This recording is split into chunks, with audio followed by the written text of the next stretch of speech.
Working on this 2013 Dodge Dart. We're going to be replacing the rear shocks on here. Now, a couple of reasons you may want to replace these. If your car is doing a lot of bouncing in the rear, you'll notice that. Another situation could be that your tires on the back are wearing kind of strangely, where they're kind of got little dips and it's just not even. And that's also a good indicator that you got something going on with these rear shocks. So that is the case with this car. The tires were wearing very unevenly and having dips, and it was causing a lot of road noise in the back there. So let's go ahead and take a look at the replacement shocks here. So these are the ones I'm going to be going back with. It's just the shock itself. It doesn't include any of the other hardware. We'll have to swap that stuff over. These are going to be the same from one side to the other. Let's go ahead and take them out.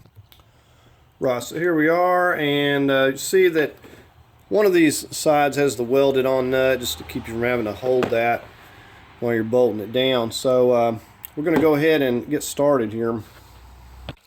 Alright, so let's go over the tools we're going to need here. So you're going to need some E-Torques. We're going to be using an E18. Let's see, we've got a 16 millimeter, a 19 for the lugs. You really need to have an impact. Got some medium Loctite, some form of grease. I've got a cutting knife here, utility knife. Then it's got a kind of a long extension, 1.5 feet or so. And we just got an extended handle ratchet, torque wrench, foot-pound, jack stand, and a jack.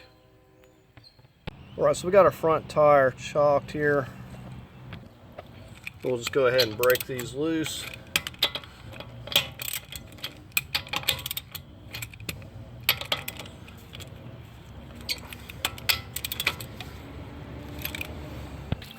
Okay, and I just got my jack positioned right here. You could position it there.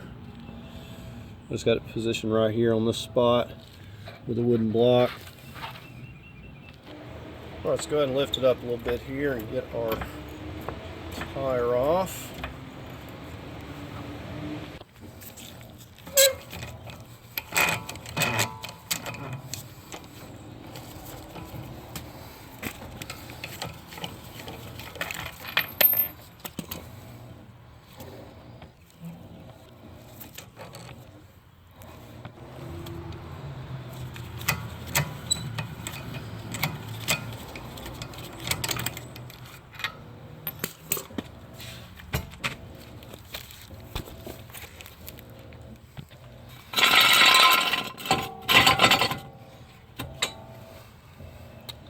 And we'll just leave the jack in place.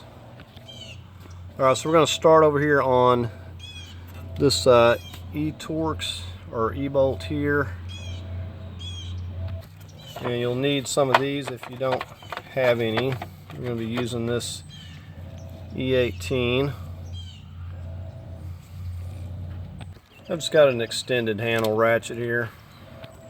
So we're going to come right here. And like I was showing you earlier, it's welded on the other side, so we don't have to hold that. So there's the welded portion there.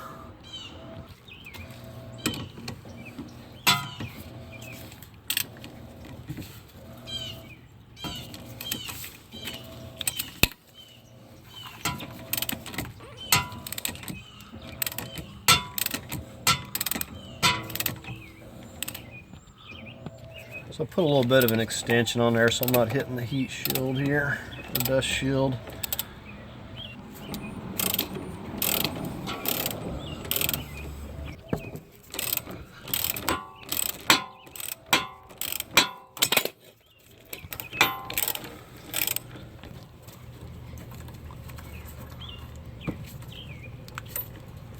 It's got a little bit of tension on it.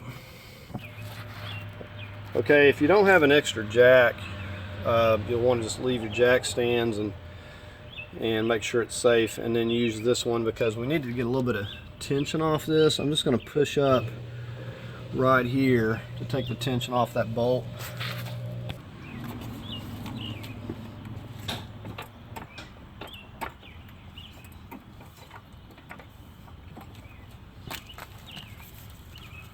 A little more.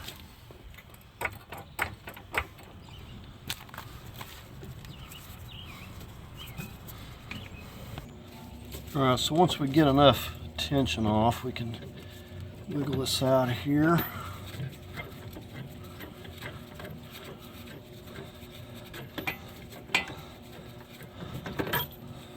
There we are.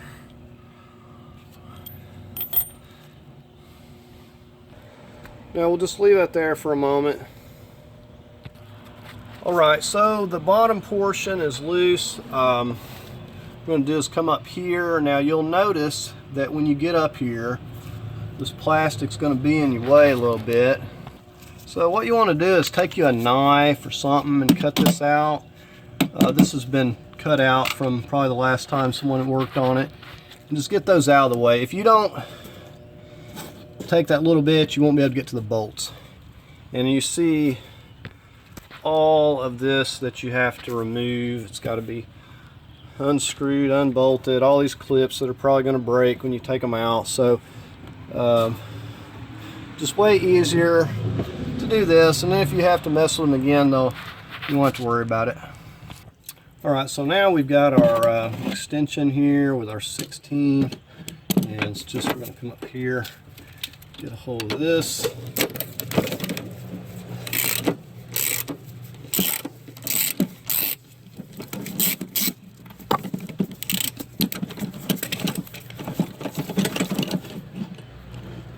Okay, there's our first one.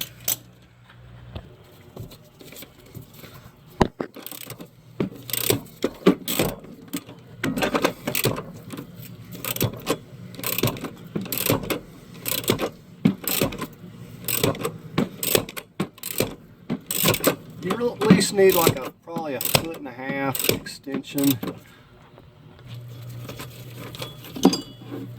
Right, there's the other one.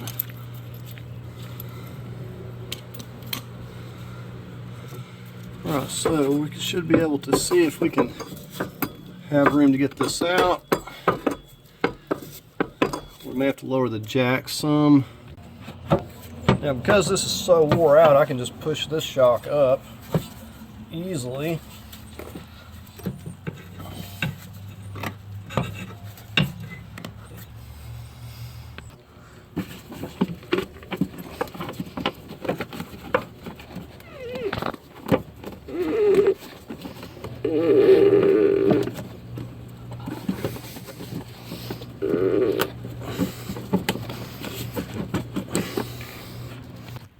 Well, so you can see I'm popping it down under this plastic.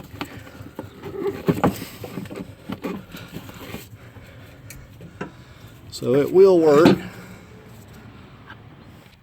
I'm just kind of leaning it out this way here.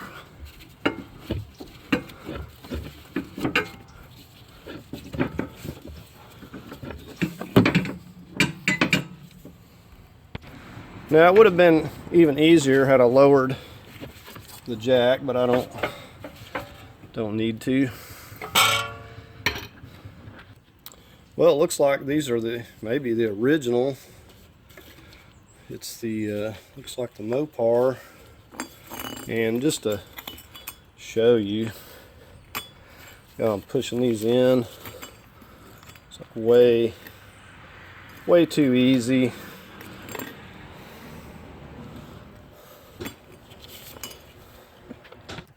Okay, so we got to swap this over. Now, they make special tools that essentially have like a, because this is a 17, it'll fit on here, and you know, you can put it on there, you hold this, and you're able to loosen it off. Now, the other problem with the replacements, the nut's not the same as this one, so unless you use the old nut, that tool's not going to do you any good for the new nut. But so they do have special tools like this one. I don't have anything to fit. I've used a tool like this to hold it and go in with something, and said you could probably find a special tool, but the easiest thing is going to be get yourself an impact, and this is a 3/8 So it's going to be the easiest way to do it. Just going to get on here, and this should, if this don't take it loose, I'll use my 1/2 inch. This should get it. Now we might, it's wanting to spin. Give me a moment. Okay, it's getting it.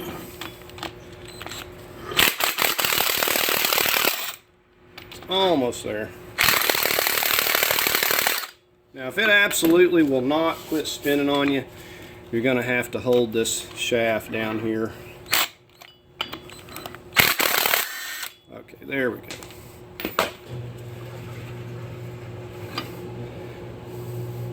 So there's that piece. And we need to get this off here. Now I'm going to spray some of this right here onto this. Going to make it easier to slip this off.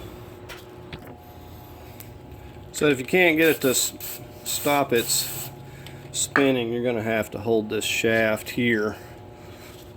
This is not going to be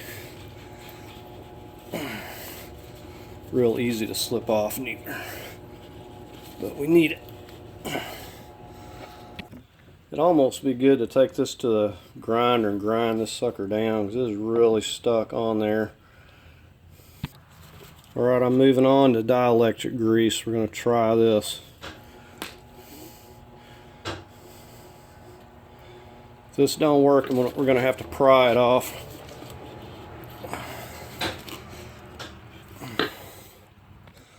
Okay, I was doing it the wrong way. When you actually set this down on the concrete and push down, it comes off really easy. See, I've got it over that part. Now I just got to get this other end off. Whoa. So point that down and push it downwards. It'll come off a lot easier. So you see what we got in here. So that goes over. At least it's in good shape. I mean, sometimes these things are deteriorated, and I don't imagine that these are cheap. So this one here has a 14mm nut. It's a locking nut as well, if you can see that. We got to get this wire off, in which this will expand out once we do that.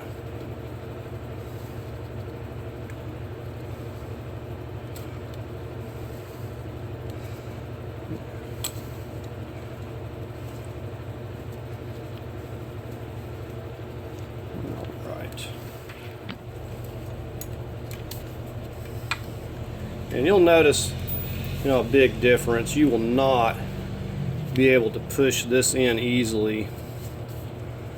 Alright, so first piece is going to be this one down over there.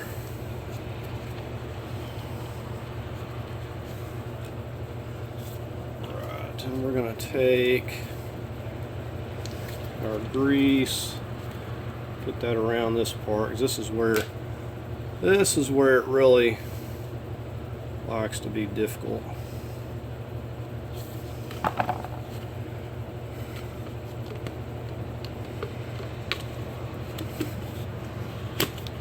Alright, not too bad. There we have that. Okay, so I've got my locking nut back on the side I want it, and we're just going to slip this on here. Let's find the other nut. Like I said, if you have the tool to hold this with, or you want to hold it here, you can torque that to like 22 foot-pounds. Alright, so let's see if it's going to try to spin on me. And it may try, so I may have to hold that. Oh, there we go. And you just don't want to get it overly tight and get carried away with it. So it's only 22 foot-pounds. You could slide this up if you want. It's going to get compressed though. Alright, so let's start working this back in here.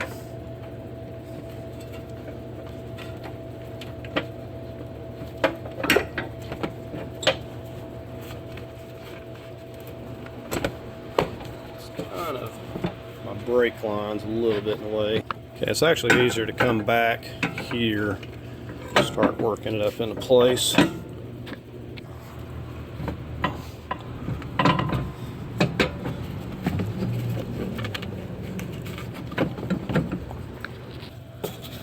I'm just using the same method of kind of lifting up on this shock to get the pressure off while I'm working it up into place here.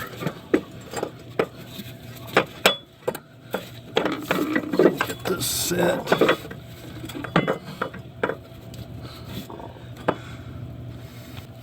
Get some medium thread locker on here.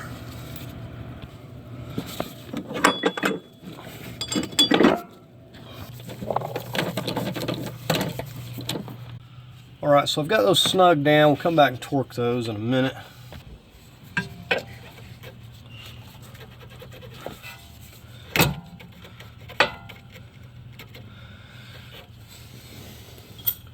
Alright, it's not lining up too bad. Let's put a little bit of Loctite on here.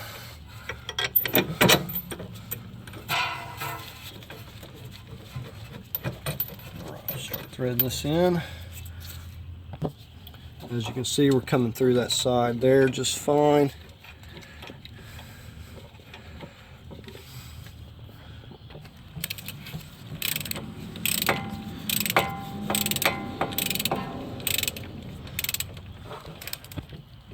Snug this up. Alright, so we're going to torque these to 35 foot-pounds.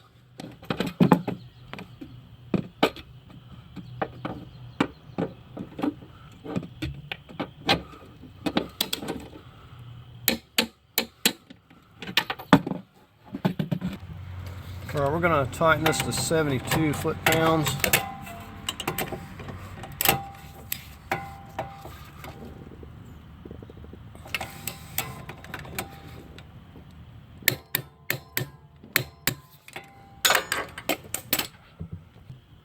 Let's go ahead and get our jack.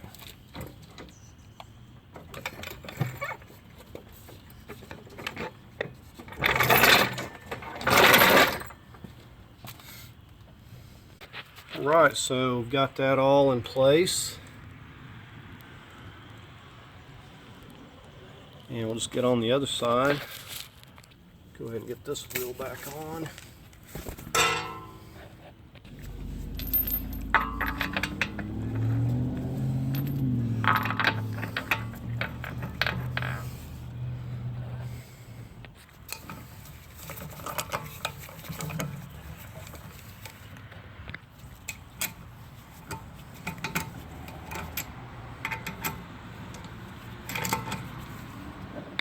You always want to snug these in a star pattern to make sure that you're getting everything nice and flat. And we'll snug it down and we'll go ahead and get the car lowered.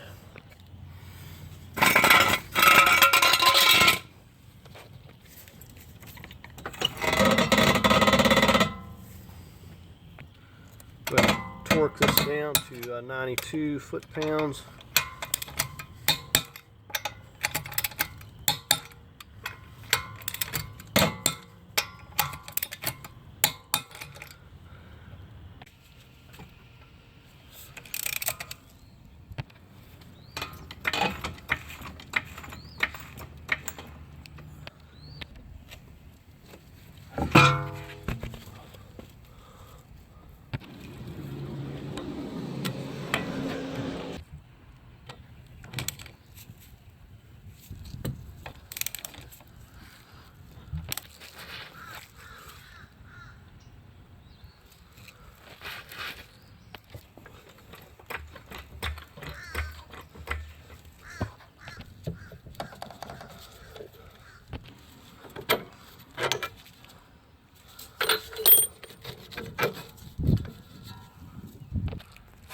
Okay, now over on this side, a little bit different. There are some E14s, some E-Torx, and you also have this gas line here. And so if you cut this out, you need to be very careful. We're going to go around this with our extension, but you need to watch out for that. When you remove some of that plastic out of the way, you do not want to hit this. So I don't know, I guess the other side been worked on. Don't know if it's supposed to have E-Torx, don't know if it's supposed to have 16mm bolts, but that's what it's got on this side.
I was taking this loose on the other one. I just barely had to hold on to this right here. It was enough to keep this from spinning. Let's see if it's going to work again.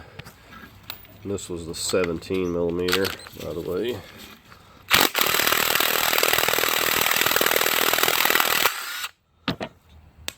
There you have it.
And once you get it down where it stops, just hit it a little bit more. So 22 foot-pounds.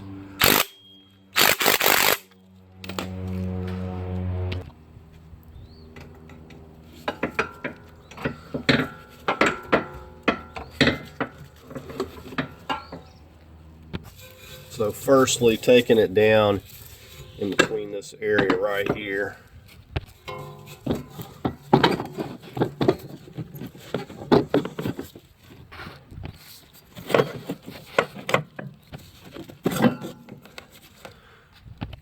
Alright, we'll start lifting up on this. We want to make sure our metal nut is back here on this side where the spring's at.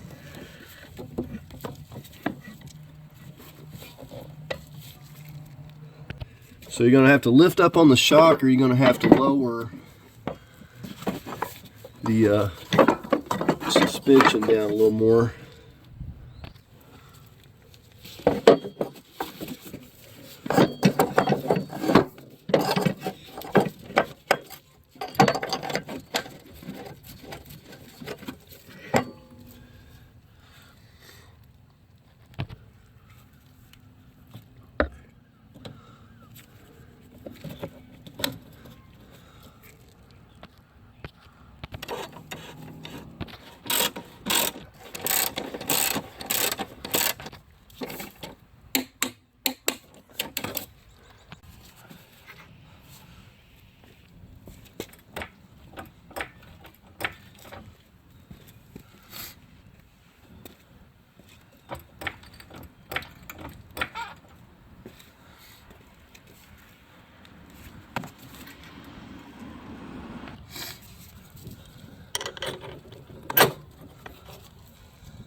Now you could take and push down on your back of your car and you're probably going to notice a significant difference. It's not going to be bouncing as much as well. Alright, so that's going to do it for the video. This is really what I'd consider pretty simple. This is probably the easiest way to do this without having to remove a whole lot, but not too bad at all. I'll leave links to these struts if you'd like to get some of these. I'll leave another brand as well that I use a lot. I decided to go with these. I wanted to see if these hold up any better than the ones I usually use. But anyways, that's going to do it for the video. Hope you enjoyed it. You found it helpful. Appreciate everybody for watching. If you found it helpful, give it a thumbs up. As always, I invite you to subscribe, and thank you for watching.